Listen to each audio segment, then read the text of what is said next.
सो कुछ दिन से मुझे डीएम्स आ रहे थे कि आप अपने बेबी को कौन-सा डायपर पहनाते हो, कौन-सी ब्रांड का डायपर आप पहनाते हो। तो इसके लिए मैंने सोचा कि आज एक लॉन्ग वीडियो बनाती हूँ और आप लोगों को सारे डाउट्स क्लियर हो जाएँगे और मैं अपना ऑनेस्ट रिव्यू दूँगी कि मैं अपने बेबी के लिए कौन-सा डायपर चूज़ किया है। मैंने बहुत सारे ब्रांड का डायपर यूज़ किया था स्टार्टिंग में। अभी मेरा बेबी 1 ईयर का हो गया है ऑलमोस्ट। सो मैंने MamyPoko pants, Pampers, Huggies, Bumtum plus और भी लिटिल का आता है वो मैंने ट्राई किया था। सब कुछ ट्राई करने के बाद मुझे उसमें से एक है जो सबसे बेस्ट लगा, तो आज मैं उसका ही रिव्यू दूँगी। सो मेरा ऑनेस्ट रिव्यू होने वाला है और वीडियो एंड तक ज़रूर देखना अगर आप न्यू मॉम हैं या मॉम बनने वाले हैं। So hello guys, my name is Kiran और आप मुझे जानते हैं glow and grow with Kiran के नाम से, जहाँ पे मैं अपनी और बेबी की लाइफस्टाइल के रिलेटेड वीडियोस बनाती रहती हूँ। तो जैसा आज का टॉपिक है best diaper for your baby, so आज उसका रिव्यू करने वाली हूँ। देखो सभी बेबी के वजन, सभी बेबी का आकार सब कुछ अलग होता है। सो आपको फर्स्ट ऑफ ऑल आपके बेबी के अकॉर्डिंग ही डायपर चूज़ करना चाहिए। मुझे डीएम्स आए थे कि आप कौन सा डायपर पहनाते हो, तो मैं उस बेस पे अपना रिव्यू आप लोगों के साथ शेयर करने वाली हूँ। सो फर्स्ट, डायपर कैसा आपको चूज़ करना है वो मैं आपको समझा देती हूँ आपके बेबी के लिए। सबसे पहले डायपर आप जब भी लो तो बेबी के वज़न से थोड़ा ऊपर लो। फॉर एन एग्जांपल, अगर आपका बेबी 9 केजी का है तो मैं सजेस्ट करूँगी आप 12 या 14 केजी तक का ले सकते हो, क्योंकि 12 और 14 के बीच में अगर आप लेते हो तो ऐसा नहीं है वो देखो डायपर का जो ऊपर वाला भाग होता है स्ट्रेचेबल होता है। ऐसा नहीं है अगर आप ज़्यादा वेट का लोगे तो वो गिरने लगेगा, ऐसा बिल्कुल नहीं होता। इससे फ़ायदे क्या होते हैं, रैश नहीं लगता क्योंकि आकार बड़ा हो जाता है तो रैश नहीं लगता है, बेबी कंफर्टेबल फील करता है और लीक नहीं होगा।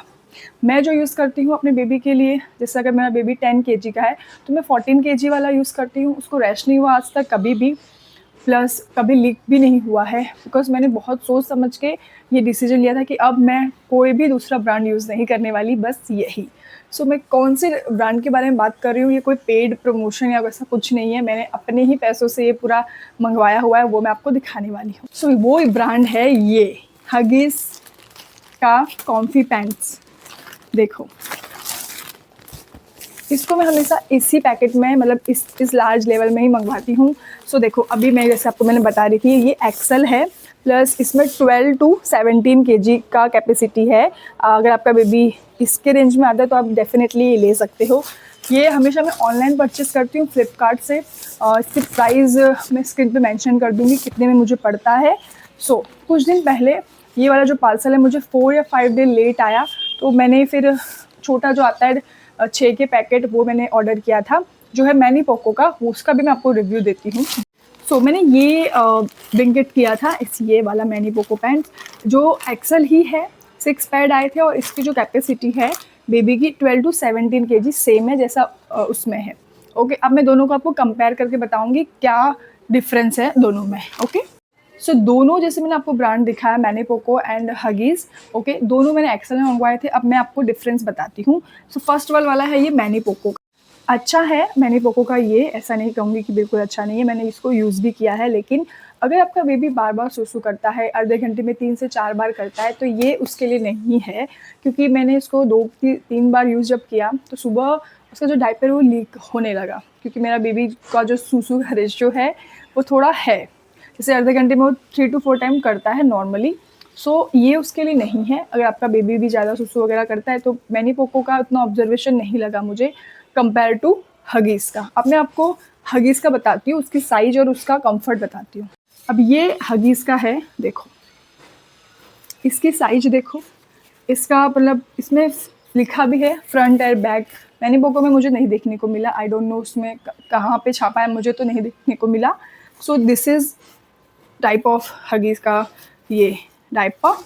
इसमें आपका बेबी अगर ज़्यादा भी सुसु करता है, ज़्यादा पॉटी वगैरह भी करता है, तो ये अच्छे से शो कर लेता है।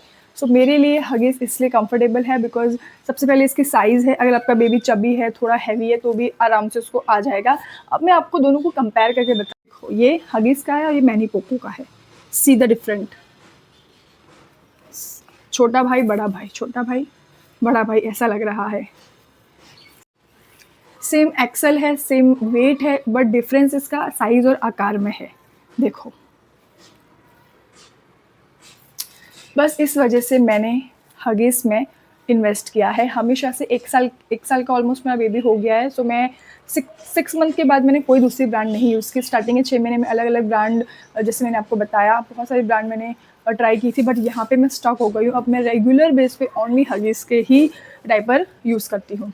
सो एक और डीएम ऐसा था मुझे कि आप अपने बेबी को कब कब डायपर पिलाते हो? तो सिंपल है, मैं नॉर्मली घर पे जब रहती हूँ, फुल डे जब मेरा बेबी घर पे होता है, या सर्दी हो या गर्मी हो या बारिश हो, मैं कभी भी उसको डायपर नहीं पिलाती। जितना हो सके बेबी को डायपर फ्री रखिए, उसके लिए, उसके हेल्थ के लिए भी अच्छा होता है। मैं बस उन्हीं केसों पे बाहर पिलाती हूँ, जब जैसे वेडिंग या फिर किसी के घर जाना हो 4 टू 5 आवर्स के लिए। नीचे मैं लोकली मार्केट भी जाती हूँ अगर आधे 1 घंटे के लिए, तो मैं तभी भी डायपर नहीं पिलाती हूँ, मैं एक्स्ट्रा लेके जाती हूँ उसके कपड़े, तो वो मैं यूज़ करती हूँ।